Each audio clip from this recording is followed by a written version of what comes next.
हमारे सभी YouTube family को बहुत बहुत जय जय श्री सीताराम।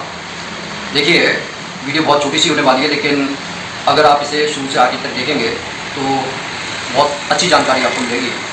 और जानकारी जो है वो है महाबली हनुमान जी के सामने। आपने कई बार देखा होगा, हम घी का दीपक भी जलाते हैं, तिल के तेल का दीपक भी जलाते हैं। कई बार हम चमेली का जो है तेल का दीपक जलाने के लिए कहते हैं, और ज़्यादातर घरों में तिल के तेल का दीपक भी जलाया जाता है। तो आगे इसके पीछे कारण क्या है? दरअसल हनुमान जी अष्ट सिद्धि और नवनिधियाँ उनको मिली हुई हैं, तो वह अपने भक्त की सभी इच्छाओं को पूरा करने में सक्षम है। जब भी हमारे पर कोई विपत्ति आती है तो सभी अपने जो उनके इष्ट होते हैं उनके अनुसार वह अपने समस्या के समाधान करने के लिए अपने इष्ट से प्रार्थना करते हैं। लेकिन अगर आप गौर से देखें कि महाबली हनुमान जी के पास जो भी भक्त आते हैं, जो भी श्रद्धालु आते हैं, वह अपनी कोई सी भी इच्छा उनसे मांग सकते हैं।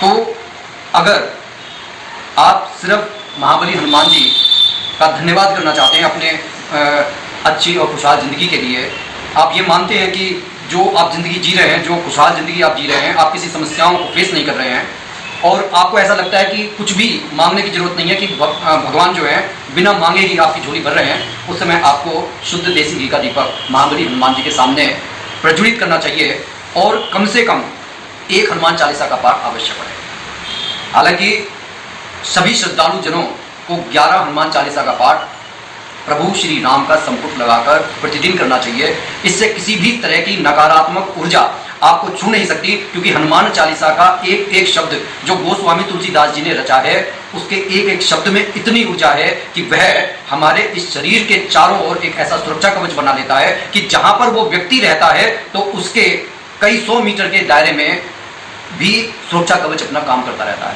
इसलिए कहा जाता है कि घर में अगर एक व्यक्ति भी हनुमान चालीसा का पाठ करता है तो उसके प्रताप से सभी को महाबली हनुमान जी का आशीर्वाद मिलता है। तो अगर आपको ऐसा लगता है कि महाबली हनुमान जी की कृपा आप पर है और बिना कुछ मांगे ही आपकी झोली भर जाती है, तो महाबली हनुमान जी के सामने शुद्ध देसी घी का दीपक प्रज्वलित करें। और अगर आपको ऐसा लगता है कि कोई शत्रु बांधा से आप परेशान हैं, बैरी आपको परेशान कर रहे हैं, आप उनके साथ विनम्रता बरत रहे हैं, लेकिन वो उसको कायरता समझ रहे हैं, आप नहीं चाहते कि आप उससे उलझा जाए, क्योंकि देखिए हर व्यक्ति ये चाहता है कि कोर्ट कचहरी के चक्कर कौन काटे।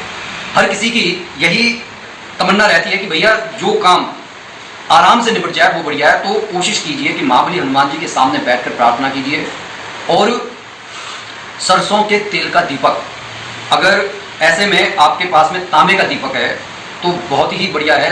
तो तांबे के दीपक में सरसों का तेल डालकर उस दीपक को प्रज्वलित करें, और कम से कम एक हनुमान चालीसा का पाठ तो करें। लेकिन शत्रु ने अगर ज़्यादा परेशान करा हुआ है तो कम से कम 51 हनुमान चालीसा का पाठ कम से कम 31 दिन तक करें, आपके लिए परम कल्याणकारी रहेगा। अगर आप किसी आर्थिक तंगी से गुजर रहे हैं और आपको लगता है कि भाई आपको धन की आवश्यकता है, रिश्तों में कड़वाहट आ रही है, आपको ये लगता है कि रिश्तों में सुधार होना चाहिए, पिता पुत्र में नहीं बनती, पति पत्नी में नहीं बनती, और मतलब परिवार में एक कलह का वातावरण है, और हमेशा बहुत ऐसा लगता है कि सब जने खूब कमा रहे हैं लेकिन फिर भी पूर्ण नहीं पड़ती है, तो ऐसे में तिल के तेल का दीपक प्रज्वलित करना चाहिए महाबली हनुमान के सामने। उनसे प्रार्थना करनी चाहिए कि अपने आशीर्वाद को हमारे घर पर बनाए रखें। कम से कम 11 हनुमान चालीसा का पाठ नित्य पढ़ना चाहिए। सुबह शाम हनुमान जी के सामने हाजिरी दें। अगर घर का मंदिर है तो उनके सामने हाथ जोड़कर ही घर से निकलना चाहिए। आने के बाद में हनुमान जी के सामने हाथ जोड़कर विनम्र प्रार्थना करनी चाहिए कि आपकी कृपा से आज का दिन शुभ गया है। हो सकता है कि जब आप बाहर जाएं तो आपको नकारात्मक लोगों से मिलना पड़े, लेकिन आप ये मानकर चलिए कि हनुमान जी की कृपा से वो नकारात्मकता शायद और ज़्यादा बढ़ जाती, लेकिन हनुमान जी की कृपा से वो नकारात्मक लोगों से वो बचे रहे।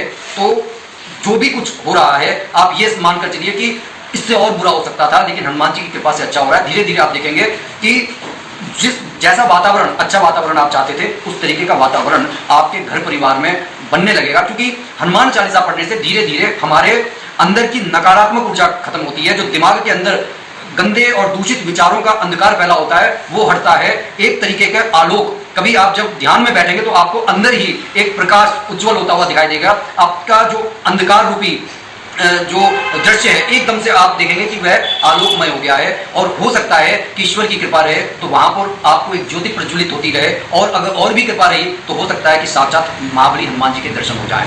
तो ऐसे समय में आप तिल के तेल को प्रज्वलित कीजिए और उसके बाद में चमत्कार को देखिए। अगर आप कोई साधना कर रहे हैं और कोई वशीकरण साधना है या आपको ऐसा लगता है कि कोई नज़र दोष आपके घर पर लगा हुआ है, तो ऐसे समय में चमेली के तेल का दीपक प्रज्वलित करें, उसके अंदर फूल वाली 2 लौंग अवश्य डालें। इससे क्या होगा, ना सिर्फ आप अध्यात्म की तरफ बढ़ेंगे, नजर दोष दूर हो गए आपके घर परिवार से, महाबली हनुमान जी का आशीर्वाद आपको अवश्य मिलेगा। तो ये छोटी सी जानकारी मैंने आपके साथ शेयर की और अंततः मैं आपको ये बताना चाह रहा हूँ कि नित्य प्रति हनुमान चालीसा के पाठ को अपने जीवन में शामिल कीजिए, प्रभु श्री राम का संपुट लगाकर, क्योंकि अगर हनुमान जी इस संसार में किसी की बात सुनते हैं तो वो प्रभु श्री राम है। और महाबली हनुमान जी के बिना किसी का भी कार्य सिद्ध होना मुश्किल होता है।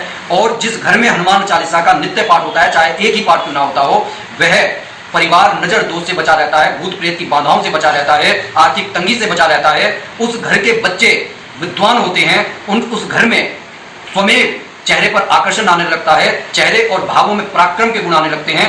व्यक्ति किसी भी शत्रु के सामने अपने घुटने नहीं टेकता।